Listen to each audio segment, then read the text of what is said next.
ఇందిరమ్మ ఇండ్లు కావచ్చు, కొత్తనే రేషన్ బియ్యం ఉన్నాయి. కావచ్చు, కొత్తనే సన్న బియ్యం ఉన్నాయి. వస్తున్నాయి. ఆ, ఇంకేమేం పథకాలు అంటే ఇక్కడ ఫ్రీ బస్ ఎట్లా ఉంది? ఫ్రీ బస్ అన్ని బాగానే ఉన్నాయి. బ్రహ్మాండంగా ఉంది. రైతుల పరిస్థితి ఎట్లా ఉంది? రైతులు కూడా బాగానే ఉంది అందరికి. ఆ, అంటే రేవంత్ రెడ్డికి అసలు పాలన అవ్వట్లేదు, చేతన అవ్వట్లేదు చాలా మంది అంటారు కదా. అట్లా అంటే వాళ్ళు మూర్ఖులు. ఆ, కేసీఆర్ పరిపాలనే బాగుంది, వేస్ట్ అది. ఆ, రేవంత్ రెడ్డి పరిపాలనే బాగుందంట. ఇదే బాగుంది. అంటే ఏం చెప్తారు? అంటే అట్లా అనేటోళ్ళని మీరు ఏం చెప్తారు? ఏం చెప్తారే ఉంది, వాళ్ళే అర్థం చేసుకోవాలి. ఉమ్. అనేటోళ్ళు అర్థం చేసుకోవాలి. కేసీఆర్ ఉంటే అనేక పథకాలు వచ్చినాయి, వీళ్ళ అంత నాశనం అయిపోద్ది.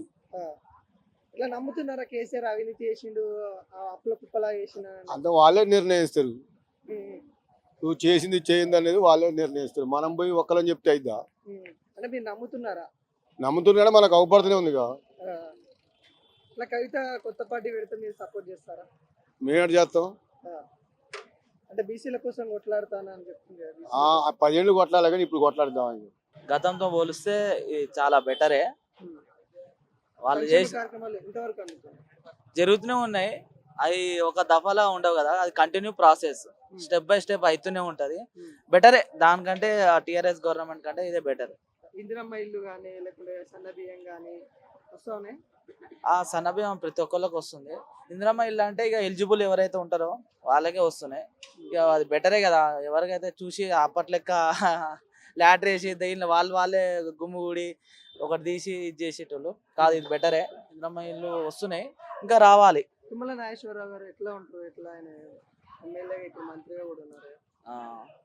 బాగానే చేస్తారు వర్క్, ఉమ్. బెటరే.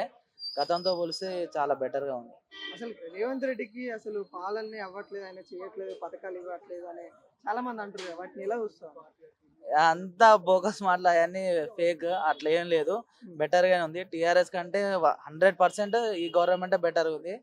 అప్పుడు ఇట్లా మాట్లాడడానికి కూడా స్వేచ్ఛ ఉండకపోయేది టీఆర్ఎస్ గవర్నమెంట్ లో ఉన్నప్పుడు. ఇప్పుడు ఏదైనా ఎక్కడైనా మాట్లాడడానికి ఫ్రీగా ఉంది. ఇప్పుడు స్థానిక ఎలక్షన్స్ రాబోతున్నాయి, ఎటువైపు చూపిస్తున్నారు? ప్రజలు ఏమనుకుంటారు? ఈ రైతుల విషయంలోనే కొద్దిగా అది అది సెంట్రల్ గవర్నమెంట్ తప్పో లేకపోతే స్టేట్ గవర్నమెంట్ తప్పో, ఎరువుల గురించి మాట్లాడుతున్నారుగా, అవి రావట్లేవు. ఫార్మర్స్ ని మాకంటే ఫార్మర్స్ ని అడిగితే కొద్దిగా బెటర్గా ఉంటది. ఇంతవరకు అయితే ఓకే, బెటర్ గానే ఉంది పరిపాలన. రేవంత్ రెడ్డి గారిది పరిపాలన బాగానే ఉంది. ఎట్లా ఉంది మన ఖమ్మం నియోజకవర్గంలో? గ్రామాలు ఎలా ఉన్నాయి? కాంగ్రెస్ గవర్నమెంట్ వచ్చిన తర్వాత ఎట్లా అనిపిస్తుంది?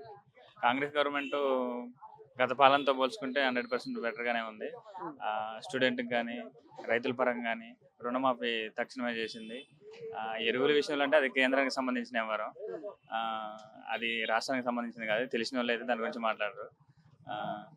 రుణమాఫీ వెంటనే చేశారు. రైతులకు బోనస్ కూడా పడుతుంది. అంటే చాలా మందికి చూశాను, నాకే పడింది. రైతుల విషయంలో అయితే 100% పర్వాలేదు. కరెంటు విషయం, విద్యుత్ 0 బిల్లు వస్తుంది. కరెంటు బిల్లు, గ్యాస్ 500 బోనస్ ఇస్తున్నారు. మహిళలకి బస్సు చాలా ఫ్రీగా ఉంది. కేసీఆర్ పాలన బాగుందా? అంటే వాస్తవం ఏంటంటే ఏది ఉన్నా కానీ అంత ముందు కన్నా ఇప్పుడు బెటర్గానే ఉంది. ఇంత ముందు ఈ వాటర్, ఈ డ్రైనేజీలు అసంపూర్తిగా ఉండేది. బట్ ఇప్పుడు ఈ తుమ్మల నాగేశ్వరరావు గారు అయితే నెంబర్ 1 గా మంచిగా చేస్తుండ్రు. ఎందుకంటే ఈ వాటర్ ఫ్లోటింగ్ పోయినసారి దాని వల్లనే పరిణామం కూడా ఎదుర్కోవాల్సి వచ్చింది. ఇప్పుడు వాటర్ ప్రత్యేకంగా ఈ డ్రైనేజ్ మీద పెట్టిండు ఫోకస్. అదొకటి, రోడ్లు ఒకటి.